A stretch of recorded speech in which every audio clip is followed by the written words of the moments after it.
لەو کاتەوەی ئاوارە بوون هەموو وەرزەکان بۆ سوعات لەیەک دەچن. ڕۆژەکان لە چاوەڕوانی هەواڵی ئەو خوشکەیدا دەباتە سەر کە لە لای داعش دەست بەسەرە و تا هەواڵێکی ئەو نەبیستێت ناتوانێت خۆشی لە ژیانیدا دروست بکات.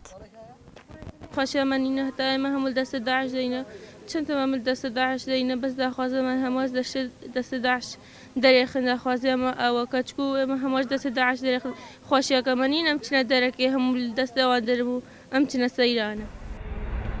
کوردانی SD ئێستا بێبەشن لەو جەژن و بۆنانەی لە زێدی خۆیان دەیان کردەوە، چونکە ژیانی ئاواری تەنیاوەی بۆ هێشتوونەتەوە کە بە خەمەکانی دیکەی ژیانەوە سەرقاڵ بن. یعنی ناتوانن بۆ هەر شوێنێک بڕۆن. بەرەم خەڵکێرە ئێستا ئاواران ینی وایە خوشکی لە دەستی داعشە، وایە لە برای لە دەستی داعشە، ینی چون ناتوانێت بۆ خۆشی بچێت دەرەوە، هەرە شتێ هەرقەت ناتوانێت جیز ناتوانێت. جماعەتمان لێ دەرێ کێم بچنە سەفراوان بێژنە تا شنگال سافی نەبێم ناچن، مەگەجگا بە شنگال سافی و بچنە چای خوا سەفرا و کێف خۆشیەکەن و هێلهێلین و هەردەم کێف و خۆش بن.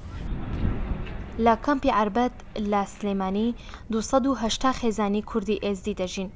ئەگەرچی ئەوان ڕێگە پێدراون بچنە دەرەوەی کەمپەکە، بەڵام بیرکردنەوە لە زێد و کەسوکارە دەست بە سەراکراوەکانیان پەشیمانیان دەکاتەوە لەوەی بتوانن کەیف خۆش بن.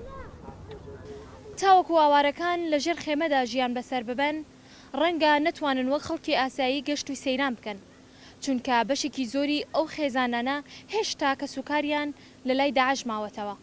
ئەوان ئەو شوێنە بە هاوینە هەواری خۆیان دەزانن کە هەموو خێزانەکە لە دەوری یەک کۆ بکاتەوە. ڕۆژانە بووبەکەر ڕوودا و کەمپی عەربەت.